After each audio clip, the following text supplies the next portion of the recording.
বিশ্বকাপের ইতিহাস গড়া কেপ ভার্দে সম্পর্কে আপনারা অনেকেই হয়তো জানেন না। দেশটিতে এমন সব ঘটনা ঘটে থাকে যা আপনার চোখ কপালে তুলবে। দেশটিতে নেই কোনো প্রাকৃতিক সম্পদ, নেই কোনো স্ট্র্যাটেজিক লোকেশন, কিন্তু তারপরও পুরো পৃথিবীর মানুষের মুখে একটাই নাম, কেপ ভার্দে।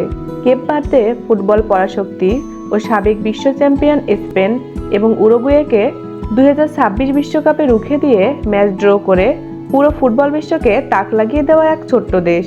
আফ্রিকার উপকূল থেকে প্রায় 600 কিলোমিটার দূরে আটলান্টিক মহাসাগরের মাঝে লুকিয়ে থাকা এই দ্বীপটি এতটাই ছোট যে পৃথিবীর বহু মানুষ এর নাম পর্যন্ত শোনেনি। হয়তো আপনিও এই 2026 বিশ্বকাপে প্রথমবার দেশটির নাম শুনেছেন। দেশটির মোট আয়তন মাত্র 4033 বর্গ কিলোমিটার, যার ফলে আমাদের ছোট বাংলাদেশও আয়তনের দিক থেকে এই কেপ ভার্দের থেকে 37 গুণ বড়। মানে কেপ ভার্দে আমাদের বাংলাদেশের একটি জেলার সমান। এমনকি ঢাকা বিভাগও এই দেশটির থেকে প্রায় 5 গুণ বড়। কিন্তু অবাক করা বিষয় হলো, আজ কেপ ভার্দের ভিতরে যত মানুষ বসবাস করে ঠিক প্রায় তত মানুষই বিশ্বের বিভিন্ন প্রান্তে ছড়িয়ে ছিটিয়ে রয়েছে। আটলান্টিক মহাসাগরের মাঝে অবস্থিত এই দেশটিতে নেই বিশাল তেলক্ষেত্র, নেই স্বর্ণখনি বা বড় কোনো প্রাকৃতিক সম্পদ। তবুও এটি আফ্রিকার সবথেকে স্থিতিশীল ও নিরাপদ দেশগুলোর একটি। সবথেকে আশ্চর্যজনক বিষয় হচ্ছে, একসময় এই দ্বীপগুলোতে কোনো মানুষের বসবাস ছিল না। আজ সেখানে লাখ লাখ মানুষ বাস করে। কয়েকশো বছর আগে সেখানে ছিল শুধু আগ্নেয়গিরির দ্বীপ আর বিশাল সমুদ্র।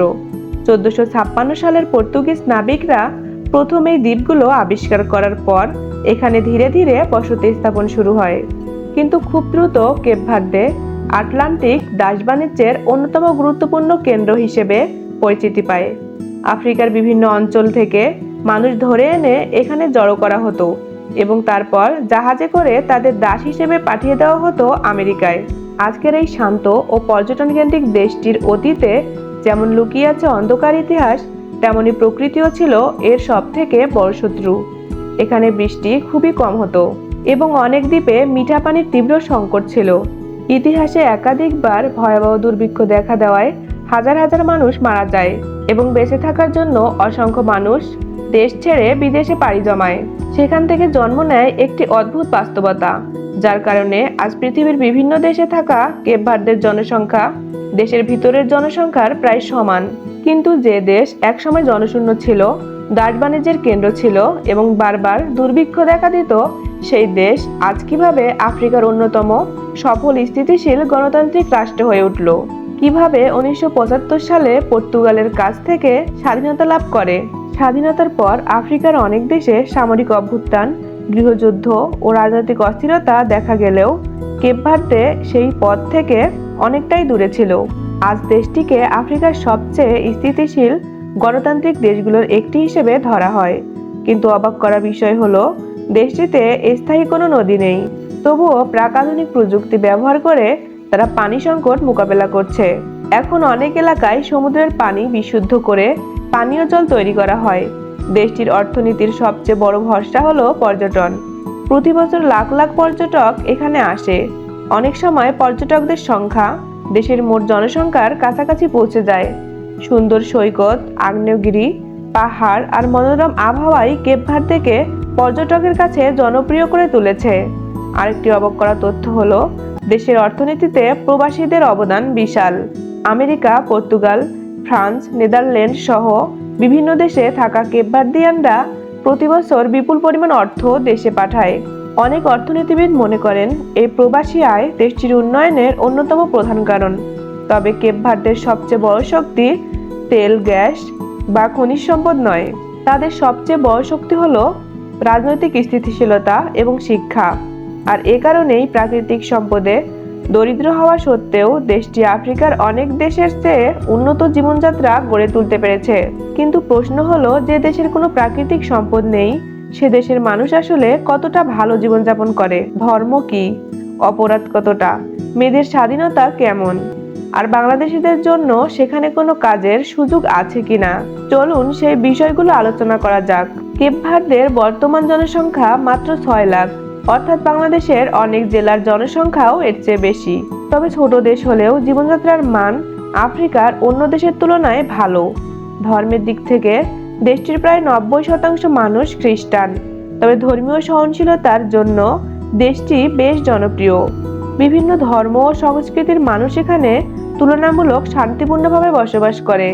আরেকটি অবাক করা বিষয় হলো আফ্রিকার অনেক দেশের তুলনায় এখানে নারীদের স্বাধীনতা অনেক বেশি।